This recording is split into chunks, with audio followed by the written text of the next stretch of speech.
couple times to explain things that you need to know and understand in order to make sense of the movie. And we kept thinking, what's the flipped version of that? What's the documentary version of that?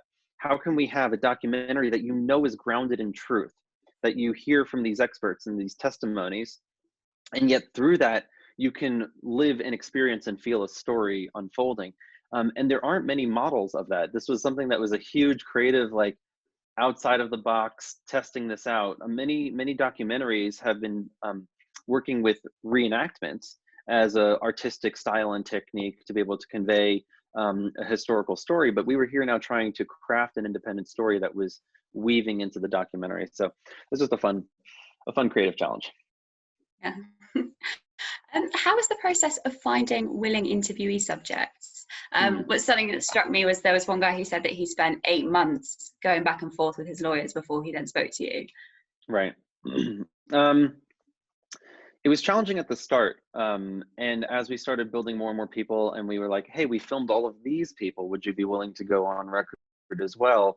It started to build a little bit more momentum there. But at the beginning, it was really challenging, and we had to do, in some cases, we did anonymous interviews and just background interviews, building trust so that people would be willing to speak on camera. Did they have something meaningful to contribute to the conversation as well? And at the beginning, it was through Tristan Harris and through some friends through him that were thinking about this technology in this way. And that was one person leading to another, and then finding different leads in different places while we were doing our research. But it was pretty challenging at the start, for sure. Yeah. You can kind of understand why, really. I mean, the film, it does appear to be sympathetic to these tech workers. You know, they assure us that there was never any ill intent. So you've got the beginning of the film, you've got a string of quotes, right, saying that this tech, it takes on a life of its own. Nobody, I deeply believe, intended any of these consequences. That's another one. I think the one that sticks out was Tim Kendall, who is obviously the former director of monetization at Facebook. He used the word naive. Now, you've got at the same time going through the documentary some pretty telling language. It's being thrown around. So we're talking about manipulation. The Stanford Persuasive Technology Lab. Persuasive tech, to me, that rings some alarm bells. And then also Sean Parker. You know, he's the first president of Facebook, and he talks of exploiting vulnerability in human psychology.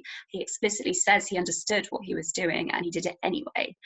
So I have to ask the question, Jeff, do you buy this moral U-turn narrative that we're being told? Really, really great question. And I think one of the realities is we're not talking, in most cases, about a singular person. We're talking about a lot of different people working in the industry. And for many people, it started off with very altruistic, pure intents. Not for every company necessarily, but you know, Twitter started off as an art project. I think the intentions behind Instagram were very, very innocent at the start, and it was a creative, exploratory platform. But at a certain point, they went from, oh, let's just get users to, oh, we need to monetize.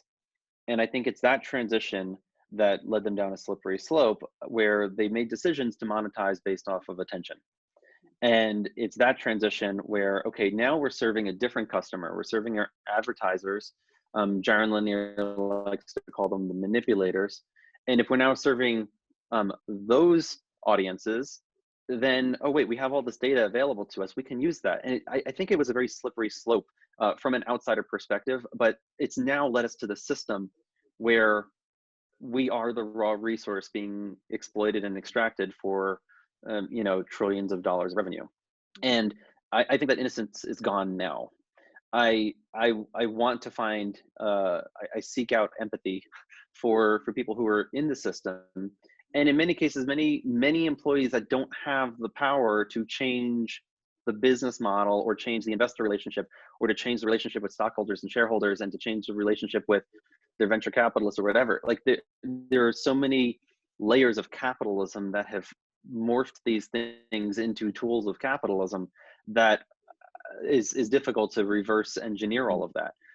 There are some people at some companies that say, look, if we tried to change our business model right now, the board would just fire us and replace us with somebody else who might be less ethically inclined.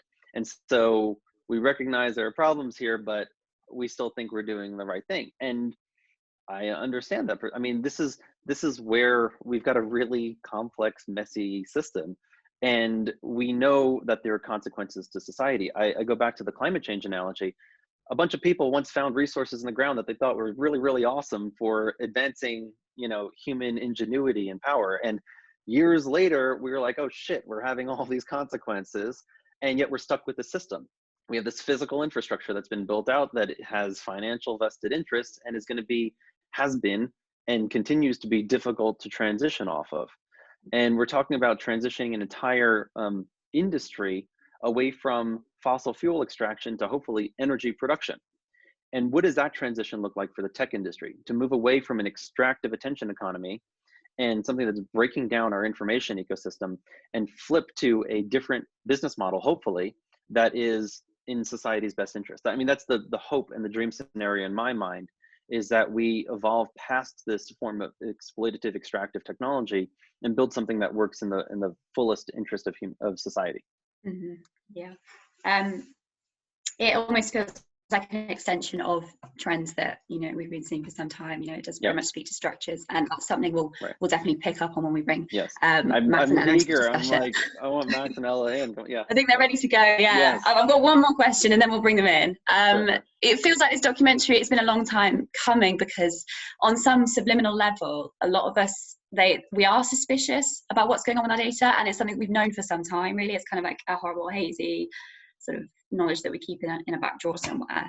And obviously this film, like, it leaves you reeling because it doesn't let you get away with that anymore. Why do you think it is that people have been able to, and no doubt will continue to be able to, ignore these suspicions? Great question. The first thing that came to mind is like the hilarious irony I find of the countless people who have posted about the social dilemma on TikTok in a fashion of like, oh my God, this movie, blah, blah, blah, and follow me and blah, blah, blah. And there's just like the contradiction inherent in some of these posts is just so beautiful and poetic from like an outside perspective. These platforms have reverse engineered what works on us, on each and every one of us, right? Whether it's the information or the social validation or the praise or whatever people are looking for, like they have figured out our weakest vulnerabilities of what each person is most susceptible to.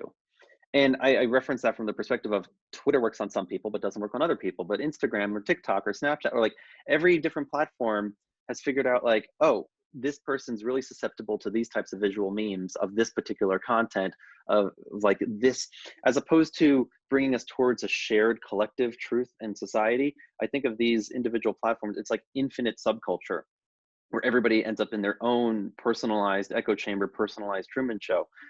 Because the algorithms are literally just figuring out what works, throwing everything at the wall and finding what works on us.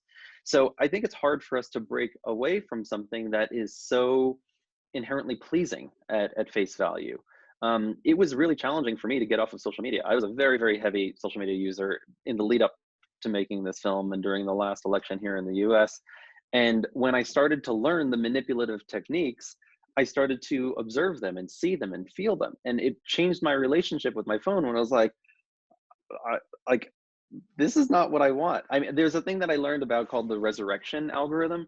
So if you are a heavy user and you stop using, they try to resurrect you because you are dead to them. And they'll send out all different types of probing messages and notifications to get you to come back. And there's a phase in my email history, in my text message history, where one platform was just throwing everything at me to try to get me to come back. The time there was like a photo of a girl that I had a crush on in high school, I was like, F this is like way, and once again, this is not like a person sitting there. There's no engineer like, what's gonna get Jeff to come back today? There's an algorithm that's just automating what's gonna work on this particular user at this particular moment in time, testing and learning on its own what's most effective. And that was something that when I could see the system for what it is in my mind, it made it easier for me to remove myself from it. But I recognize that's not everybody's position. Some people are now like financially beholden on being on these platforms where you make your living through these platforms. And in an era of COVID, this has completely changed everything yet again. And people are seemingly finding connection.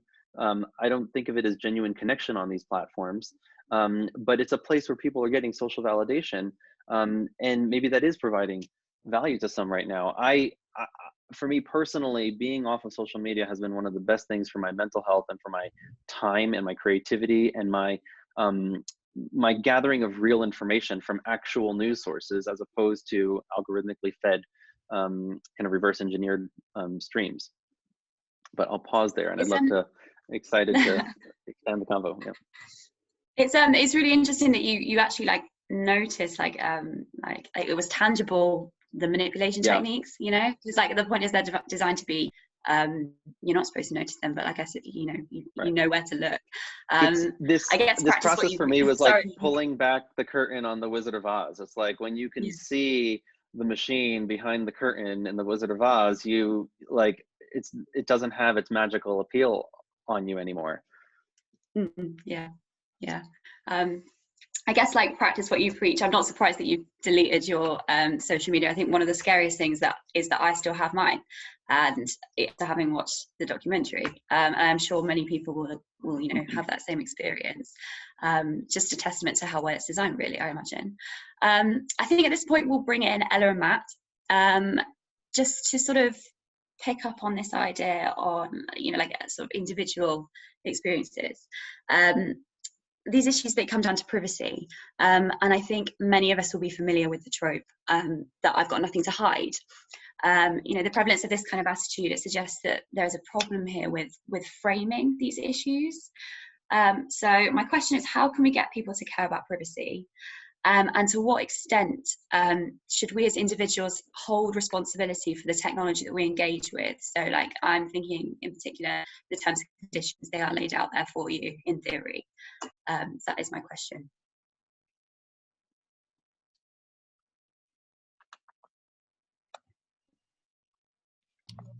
Ella, do you want to start or?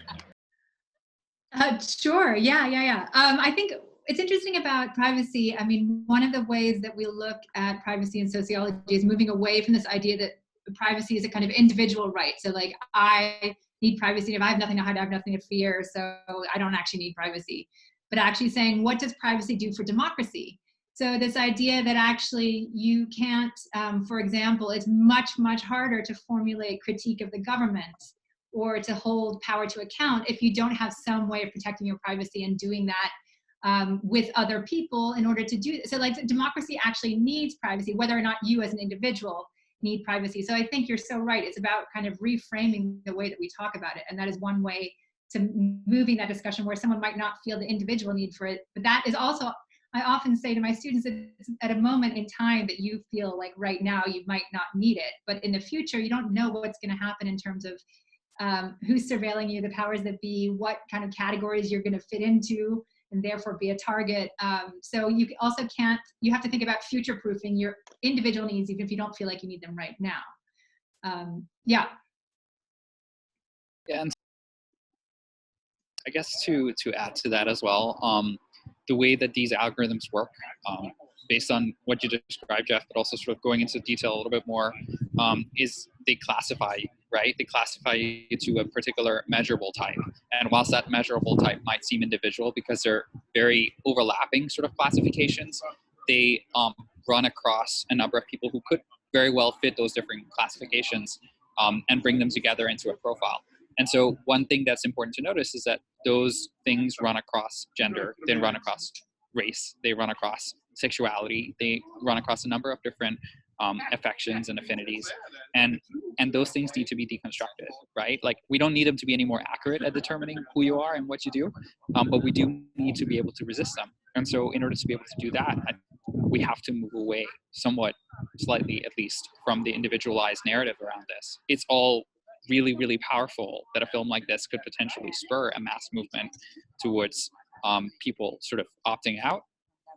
But I think it's even more important that that we take a moment to think about, like, is it useful that we're framing this in sort of this very almost like neoliberal terms, that privacy is framed that way, as opposed to sort of a collective effort in which we're thinking that like actually the state has a much larger role to play in the regulation of this, and institutions have a much larger role to play, and that the self-discipline and the self-regulation of these corporations so far has just led to things like Parler coming along. I don't know if you all have heard about the alt-right social networking platforms that are now popping up as a result of Facebook and Twitter actually doing fact-checking.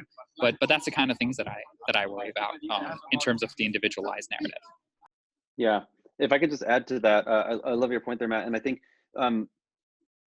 if you think about why these platforms are able to do what they do and what they're how they're digitally profiling us, right?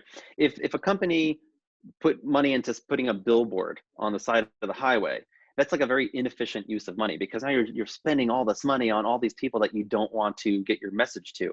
So these platforms have allowed for just infinite personalization and customization. So it's not a matter of privacy, like, you know, there's somebody looking into my window from outside and trying to follow my, these systems are collecting every little bit of data about us that they can to build a model about us. This is the visual analogy we have in the film that came from our subjects, this like digital avatar analogy of the more data that's collected about you, the better we are able to predict you. And not just predict you, but potentially lead you. So as opposed to a billboard on the side of the highway, Facebook is controlling the highway and giving you your own billboards in your own vehicle, such that you're just spending the amount of time seeing the ads just for you in your car, as opposed to a societal conversation. One of the consequences there is like, I can't see the billboard in Matt's car, and I can't see the billboard in Ella's car, and I have no idea what's being said to them. And then you whiz by and it disappears. And it was like a little secret lie that was whispered into your ear that comes and goes. And it's not just the advertisement that's the problem, right? It's not the rectangular ad, it's the road that it's putting me down so that I spend more time in the car seeing more and more content. So it's the shaping of the feed itself that is giving me different and personalized information. The idea of personalized news should be so oxymoronic, yet it is the fundamental backbone of like everybody gets their own little news bubble. But to go back to what Matt was saying there, we can look at this as privacy as an invasion, but in my mind, it's like this data is being collected to profile us and to segregate us, and this is where like these platforms have already been breaking existing laws, certainly here in the United States, around housing discrimination laws, because they're things that are being filtered and isolated for who's getting to see what type of opportunity.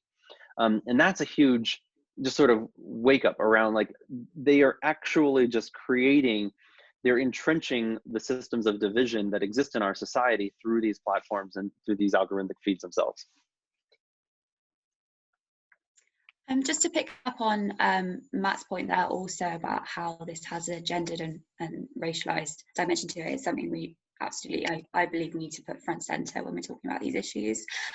So Jeff, the documentary, it takes a universalist approach. You know, it's kind of, it's almost explicit because you use, you know, the extreme center narrative. So obviously you're avoiding politicizing it left or right. And yet clearly that's not the reality that we're living in. You know, we need to talk about the rise of the far right. We need to talk about how these issues around privacy, they do affect people of certain backgrounds in different ways. There is differential repercussions. So I just wanted to ask, why did you choose to depoliticize it in that way? Yeah, great question. I think you're picking up exactly on our referencing of the extreme center, which was both in some ways, you know, a lighthearted way to reflect on it, but then also wanting it to be as accessible as possible to different audiences. There have been a number of people who have responded to the film saying, "Oh, wow, I didn't realize how much QAnon had affected my mindset." Right? I'm hearing of people that are being, in some ways, I don't want to like overly claim victory here or anything, but people who I think in some ways are becoming de-radicalized by the light being shined on the polarized platforms and what they're seeing and what their feeds are looking like. And I think in many ways that was the hope. This is something that our experience with climate films was that if you come in really, really strong attacking a particular worldview or belief from a political perspective, you just find resistance. Like to shift a climate denier on climate change isn't going to come by saying, look at how wrong you are. What we did with Chasing Ice and Chasing Coral was an attempt to say, look at how beautiful these ecosystems are and look at them magic of these places, fall in love with coral reefs, and then to sort of use that as a Trojan horse to, and this is how we know they're changing, and this is why they're changing, and this is the conclusion as a result, and hopefully a climate denier can watch that movie and be like, shit, maybe I need to reconsider my position on this. I think that was the same hope here in framing a neutral objectivity that is hopefully accessible to lots of different. Also, why do I believe what I believe? I was learning about, through some of our subjects, Russia was pushing out anti-fracking propaganda in the United States. I have a personal thought on fracking based on my background and the films I've seen and the experience.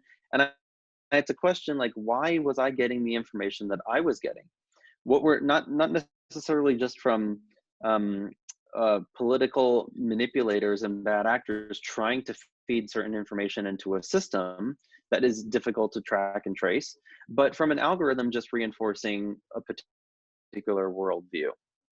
So that was me wanting to, like, de-radicalize myself in some way of, okay, how do I get off of, and that was a process for me. It's interesting because at one point I went back to sort of look at my social history and everything that I had posted and reshared, and it was crazy. It was a crazy experience for me to see, wait a second, I posted this thing, like, that's kind of out there, or what? I don't even remember sharing that piece of content. I have no recollection of that thing that I reshared and had a whole conversation around, and seemed so extreme or seemed so fill in the blank.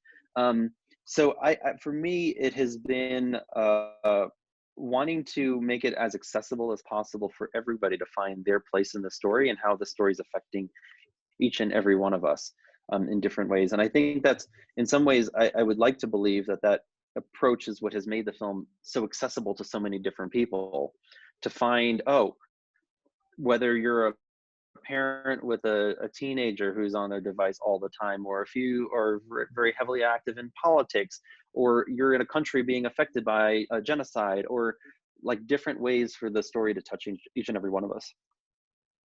I don't know if Matt or Ella had a response to that. Oh, Ella, yeah. I have a question that comes out of that, which is something that I think as in sociology, and particularly for scholars who are looking at tech, there's something that we struggle with, which I'm wondering if you also struggle with, and which is the fact of the matter is that we can't get away from this, this fact that we are, as people who traffic in ideas, really, like, we are in an attention economy ourselves, right? And so are you in documentary filmmaking. And so I'm wondering the extent to which you felt contradictions about this message that you were talking about persuasion and addiction and all that stuff, while also trying to make a compelling story that was accessible to everyone, and also partnering with Netflix, which, as we know, is an algorithm-driven platform that collects our data. So I'm just wondering if you're struggling with that as I do.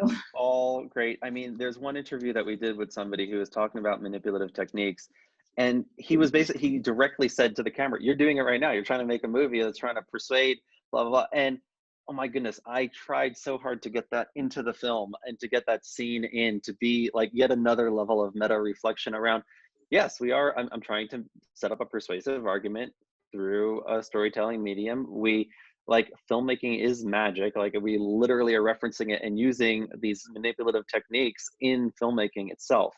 Regarding Netflix in particular, absolutely. I mean, they are very widely well known for their use of algorithms. In fact, years ago, it used to be one of the things that they would advertise to filmmakers the most, around like, oh, we can get people to watch your movie. I have addressed to people at Netflix, like, this is also filter bubbling. Like, this is also yielding that same mindset. For me, there were two things that made me feel better about it, in the sense that Netflix has, if you look at the places where misinformation is going viral, that's not on Netflix. The misinformation is going viral on the YouTubes and the Twitters and Facebooks. And there's something about human curation that I think is often overlooked around, there are people at Netflix determining every single piece of content that's going on there and reviewing. There's a human filter, as newspapers have human editors that are saying this is accurate or inaccurate or worthy of amplification. And the social platforms have said, no, that's too much friction, too much expense. We don't want that. Everybody give us anything. We'll propagate all of it.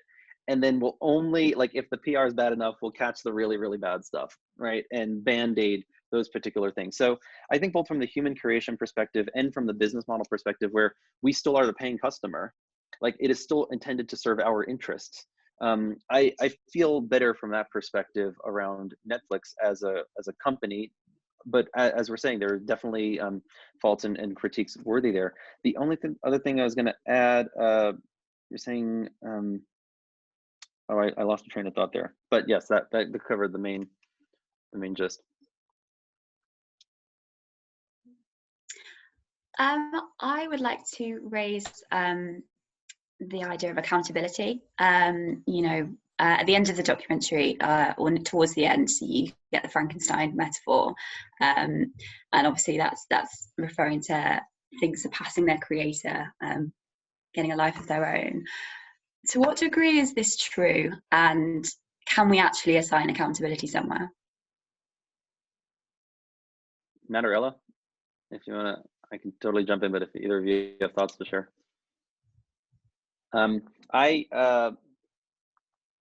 We were, the film was sort of codenamed Frankenstein for a while, just because it just feels like such an apt metaphor around the technology surpassing the creators. And not only the technology, but as I think we were referencing earlier, like the financial incentive in the system of, like, they're beholden to shareholders, and there are many layers of capitalism influencing and affecting the stranglehold on these companies right now. It's hard for them to change in some cases.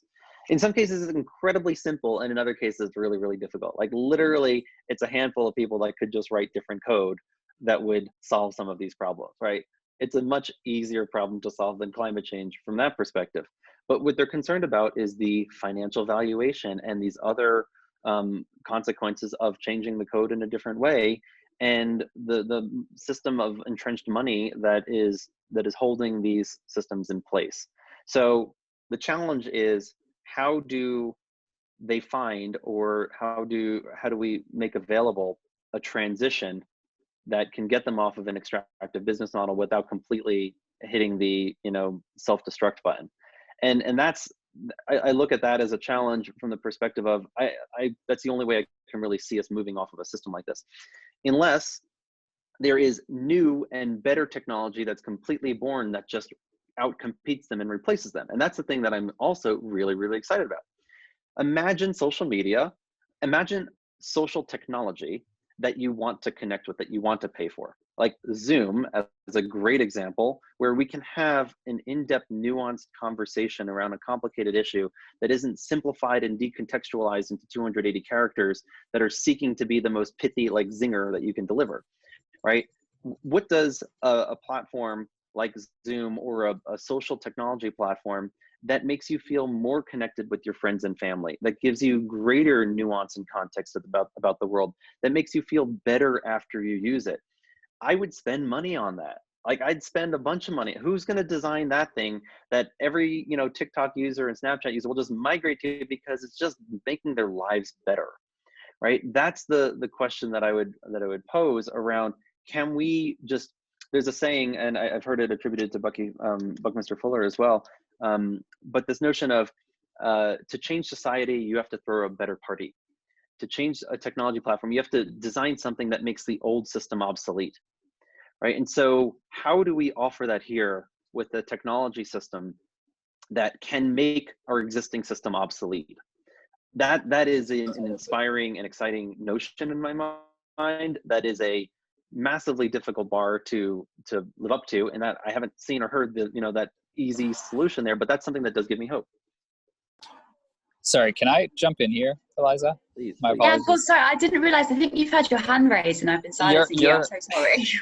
You're so fine. Okay, no. So I'm on board with some of what Jeff is saying here, but like what I find somewhat discouraging is that this party, for at least those of us who are coming at it from an academic perspective, which I understand sometimes have its operationalizable sort of shortcomings. But like that party that you're referring to is racial capitalism, right? Like for a lot of us, this isn't just surveillance capitalism. This isn't just a business model that has gone wrong. This is about a fundamental industry that relies on the exploitation, even with surveillance aside, of racial categories in order to exist, and on the sort of the, not if you take away the advertising part of this as well, like there are other ways in which, like, say, information communications technologies for development and information communications technologies for human rights has played a big role and has been funded inadvertently on the back of, again, racialized tropes, or the idea of security technologies for that matter, again, based on racialized narratives about threats. So, like, I think it's incredibly important to recognize that party is still skewed, and so that's one dimension of it. The other side of it is that we're not all at equal liberty to be able to pay for accessing social relations, and in particular, marginalized communities that rely on things like Facebook, and they rely on things like Instagram and TikTok increasingly in order to be able to share and document experiences of human rights atrocities, if not other things, and to create solidarity. Again, to ask for marginalized communities to pay for that in order to incentivize companies to actually create that better alternative feels like a bit of a sort of a neoliberalized, again, approach to a problem that needs a more comprehensive solution.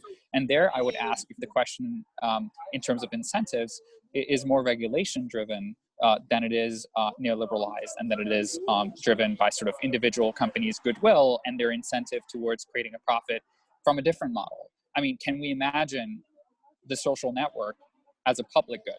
And if it's a public good, then really should it be making a profit in the way that we're thinking of currently?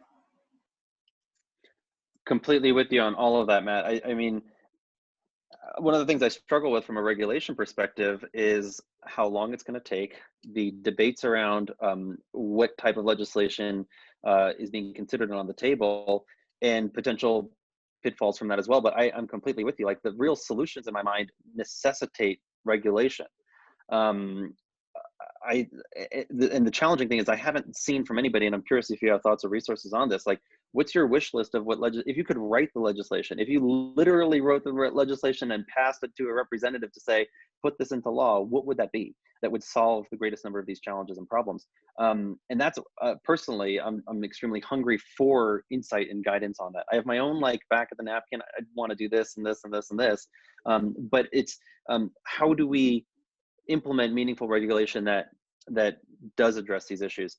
And then also on the public square side of the public utility, it's been an interesting point as people have been bringing up, like, this is the equivalent of the telecoms, and this has become a digital infrastructure that should be at the public utility level.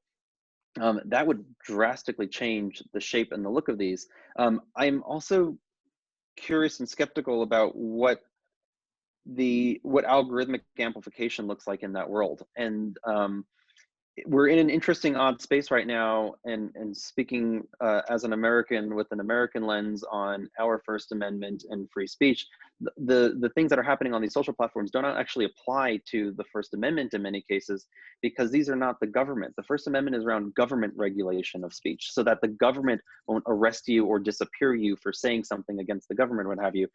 So it's a very different implication than how a private network and a private platform. So it gets into conversations around regulation of speech, which is why we are having these platforms like Parler appear, and like a totally new shape there. So what would government control of a social platform look like is another long conversation I'm curious your thoughts on, but yeah.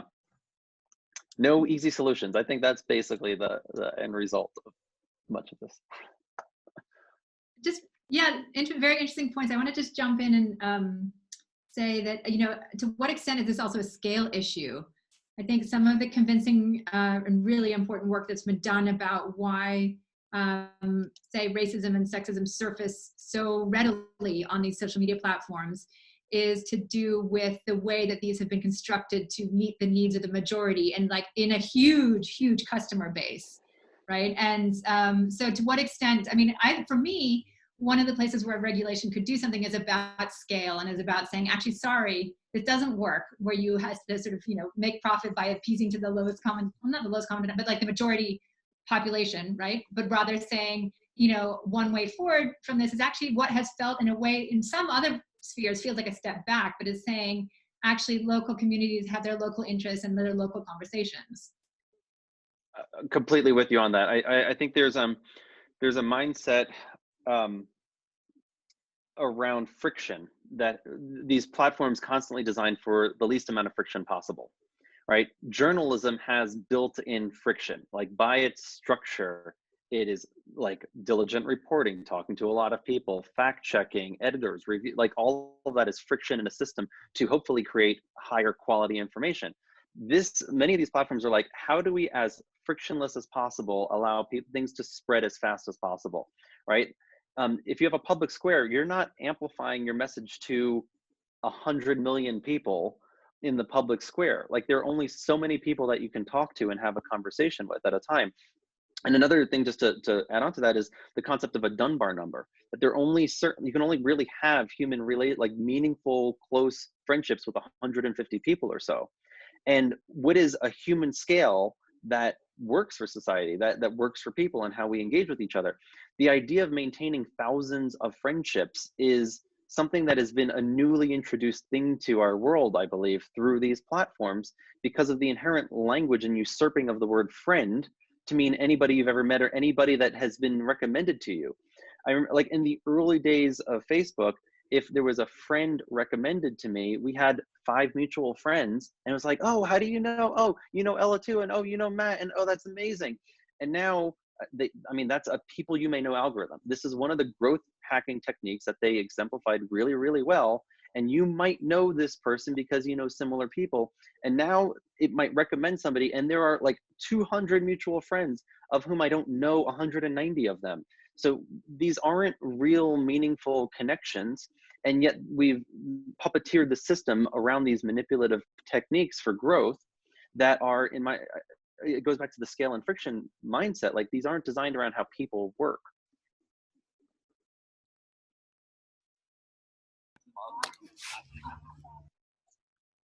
So I guess I have a slight follow-up there. I guess one of the questions that you asked before, Jeff, was around like sort of tangible solutions to this. And I guess one step forwards towards that is sort of the antitrust and competition case that has been raised against Silicon Valley increasingly so. And I'd wonder about your thoughts on that, and whether your subjects sort of engage with that prospect. I think that's potentially one way forward to think about, based on also what Ella was saying before, whether they simply are too big, and regulation plays a role here in making them smaller. And there's the second question that I have, which pivots the conversation a little bit, is around race and representation. And I know my colleague Rashida Richardson sort of made an appearance in your film, and I know that she's spoken ardently against a lot of the companies that appear in the film, but also was struck by how a lot of the film's narrative was driven by, largely sort of regretful white Silicon Valley bros. And my question there is, what were you trying to balance as a filmmaker there when making the decision to take that approach, also knowing that, like, there are of course scholars and activists who have spoken up about this, but from perhaps a slightly more radical perspective, coming from academia, folks like Safiya Noble and Ruha Benjamin and Andre Brock, etc. Just really curious about those two questions. I'll talk to the second point first. I only met Safiya Noble this year, unfortunately. I wish I had known her sooner. I feel like she would have been an absolutely perfect inclusion in the film. And I'm thrilled by her book, Algorithms of Oppression. I read that too late in the game. And this is one of the challenges and problems. Like, we were developing this in 2017, and we did the interviews in 2018. And the perspective that really kickstarted it was my knowing of Tristan, and then meeting other engineers from within the companies. And the driving thinking at the beginning was the former insiders themselves. That's what I found personally. Like, holy crap, I didn't, like, you're working at Google and you're saying there's a problem with Google? Like, that was a thing that I thought the public might latch onto. And we introduced the film with that structure, with the insiders introducing themselves. And at one point, I was almost at one point we were considering removing the women from there as well, because it's all Caucasians. And I was thinking of leaning into this is just a bunch of white guys that look all the same, and really trying to lean into that point. Tristan does call himself and the industry out briefly in that sentence, in an opening scene there, where it is mostly 25 to 35-year-old white guys in Silicon Valley that are programming all of this code. Rashida and some of the others that we were bringing in later into the film, into like the middle section of the film, is where we get into more of the academics and the people who are studying the actual implications and impacts. And that's where we were able to bring in a couple of more diverse voices there. And the vast majority of those were women in that section. But this is one of the challenges that we were seeing with that original thinking of leading with the insiders themselves. I just didn't find people of color that were willing to speak to us on the record. And that was also a limitation of my network, our network, like all the lessons learned around like, what could I have done differently, like with hindsight. But I really, man, I wish I had been familiar with Sophia's work sooner. And she and I, we've been talking quite a bit now in the panels and the conversations that we've been having since the film. She's both been a great resource, connecting to other people to include in those conversations. And that's been an exciting continuation of the conversation since the making of the film.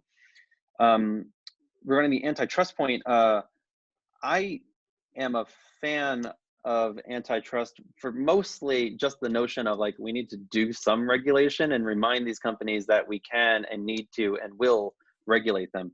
I am pessimistic from how much that will actually solve, in that, like, for me, antitrust takes ExxonMobil, and now you have Exxon and Mobil again, and you don't solve climate change, right? And if we're still sticking to this business model, and both in the frames that you're offering, both in the surveillance capitalism frame and racialized capitalism and the attention extraction, like all of these problems are still going to exist if we break the companies up. So how do we use that as sort of the first shot off the bow to say, hey, everybody, you know, these companies gotten too big, unwieldy. All of society wants some change here. Let's start with antitrust as the first action, just to like get them back down to potentially a different scale. And to do it before Facebook fully integrates like Facebook, Instagram, and WhatsApp into the same full infrastructure, such that it's impossible for them to break them up, right? And force a breakup of the companies. And then say, and we're going to follow it up with a lot of other legislation as well, that's going to, in many ways, in my mind, like, how do we force a change of the business model? And can you tax data collection? Can you tax fill in the blank that's going to shift off of an extractive system that is, you know, incompatible with a healthy society? I think that got to all your questions, Matt. Yeah, but Ella, more to add in there, or? Yeah, sure. I mean, I was thinking about the end of the film, almost sort of like with the credits, and there's these ideas of things you can do, right? So it's like you're, you know, sort of saying, delete your apps, don't let your children have social media, etc. And I've been thinking about this a lot myself as well in research, in my research area, which is, you know, are we seeing a rise of kind of Neoludism, sort of named after those 18th century, 19th century, can't remember quite, machinists who did not like what technology was doing to their society, so they resisted, they smashed the machines, they basically were saying, no, actually we don't like the ownership and control of these, and we're not going to participate, and we want to protect what we hold dear. And so I'm wondering, I mean, it's very hard to say, I think, right now with this whole lockdown thing where everything we do is mediated in our everyday lives, or a lot of what we do, but do you think that there is a sort of Neoludism movement, and does it bring you hope? If so, or is it perhaps just a way where people can sort of let off steam and feel like they're doing something while this kind of juggernaut of big tech just keeps rolling forwards?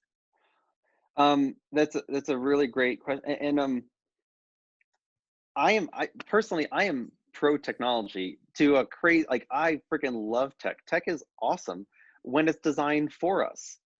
And I think my critique is when technology has this hidden business model and hidden system. Like, there's the front business that we see, then there's the shadow business going on behind the scenes that has turned us into a resource. Like, that's where my critique is coming from. And so the notion of pushing back against all technology and Neoludism is, I hear that, but that's not my trajectory or my hope in many ways. Like, I am a fan of technology that is serving us, going back to Matt's point, like in a way that's actually genuinely serving society in a positive way and an inclusive society, not technology designed for the few, by the few, for the profitable purposes, right? And so there's a big rethinking of like, what does actually, you know, there's nonprofit driven technology that serves that type of mindset and philosophy. These might not be the best examples, but like Wikipedia or Signal are founded by and driven by nonprofits that aren't having many of the same negative consequences as the for-profit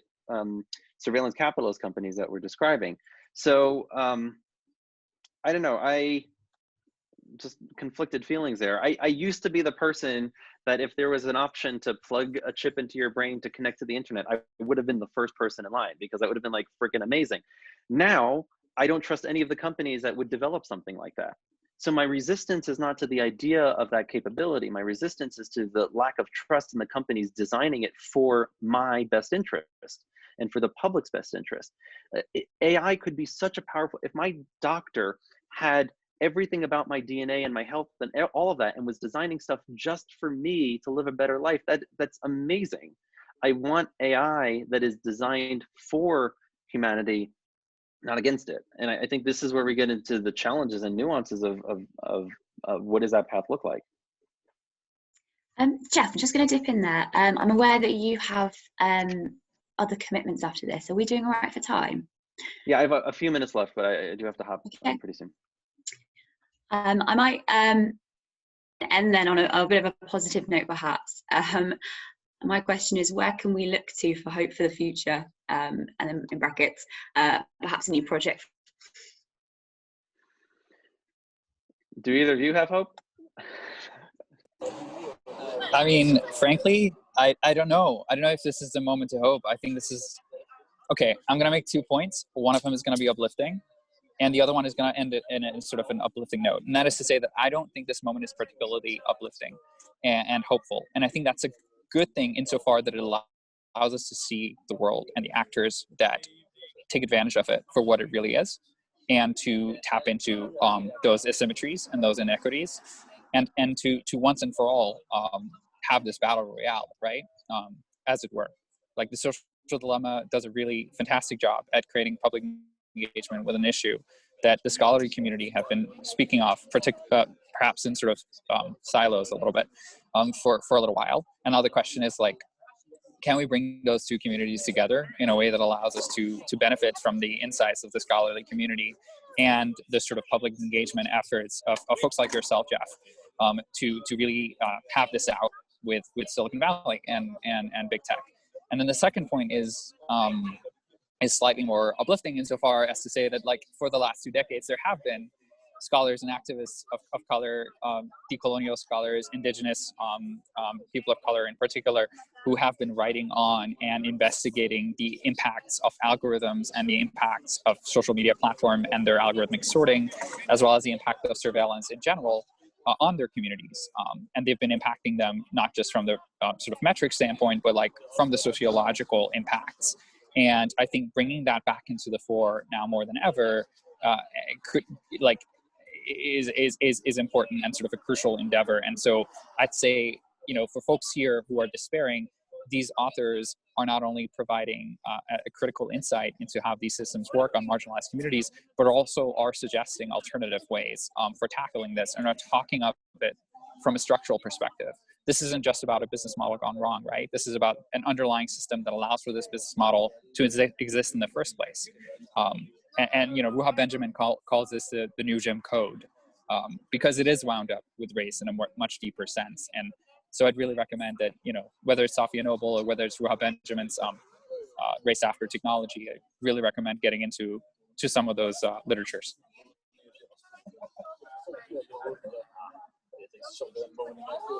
Yeah, to jump in on a kind of final note about having hope. I mean, this week has made me feel more hopeful than I have in a long time, for various reasons.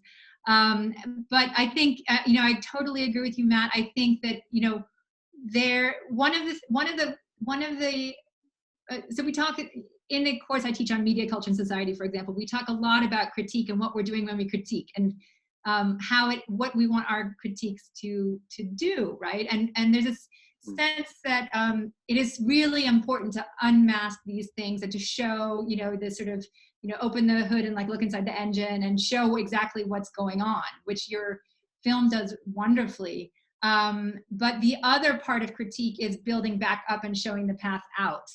And I think, I'm totally with Matt. And it's hard to do that. What? I think it's hard. Keep going, and then sorry. Yeah, no, I was just going to say that I think that, I'm totally with Matt in thinking that this is something that this is work that is going on in the scholarly community where people have expertise, not necessarily in tech like the tech designers do, but in society and democracy, and how society and democracy has tackled really big problems in many different ways over, a long period of time. So I totally am with Matt that my hope lies in that productive conversation between the sectors. Absolutely. And what I was getting to there was that I find that films are really good at identifying the problems, but not the solutions. We've tried for such a long time to think through climate solution movies, and they're just not interesting. And like inherent in the storytelling and structure is like identifying conflict, which for better or worse, I mean, I've had really big thoughts and questions around like to what degree is the way stories are being told through the systems of storytelling that exist right now or that are popular right now, like is that adding to problems in a sense in storytelling structure? I'll save that meta note for a later conversation. But to your question, Eliza, around hope or not, like I am very optimistic in the big sense, on the big timeline and the big scheme, but my optimism I think comes from my pessimism, in that I believe that things are just going to continue to get worse, and we're going to see a lot of human suffering in the short term that will get us to a point where we just, both on the climate front and on the impacts of our technology, that it'll get to a point where the public does wake up and says, this is stupid and we need to change this. And we need a big enough wake up to make that transition happen.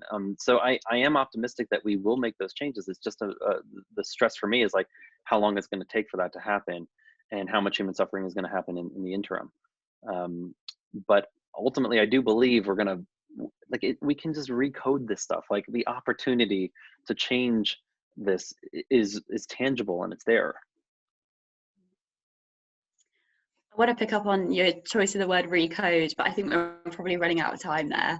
It's nice to end on an optimistic note for sure. And I'm sure, the Social Dilemma obviously is doing great work in getting that sea change happening, Also on Matt's point as well, he raised a couple of authors. I was thinking maybe it might be useful to put together some kind of reading list after this for people who are here who might have an interest in pursuing some of those. If that's all right, Matt. Happy to. Also, I will just plug that the Critical Digital Race Studies, I think .org potentially. You can Google it. Critical Digital Race Studies is a syllabus that's put together by some of these authors and more prominent colleagues that have tried to mitigate this gap exactly. And it's a fantastic resource. Highly recommend. Brilliant. Okay, we'll make sure that's put on the event page so people know where to go after this. So yeah, that's it. Thank you so much for everyone who's come along. I hope you've enjoyed it. I hope it's given you some food for thought, or more than that, hopefully. Thank you so much to our panelists. It's been a really interesting discussion. And just while I've got you all here, I need to do some shameless plugging because Cambridge Tech and Society is completely new, and we're really keen to bring more people on board from across the university. Whether that's in a formal capacity. We're in the market for marketing people, so please get in touch, publicity. But yeah, just more broadly, if you have an interest, please join in. Yeah, our next event actually is next week on Thursday, so please make sure you put that in your diary. It's on algorithmic bias, and we have some fantastic names, so please do check that out. That's on Facebook. Thanks so much again to our speakers, Jeff, Ella, and Matt. It's been great. It's been really interesting. Thank you. Thank you all. Okay. Have a lovely evening. evening. Awesome. Bye, everyone. Okay. Bye.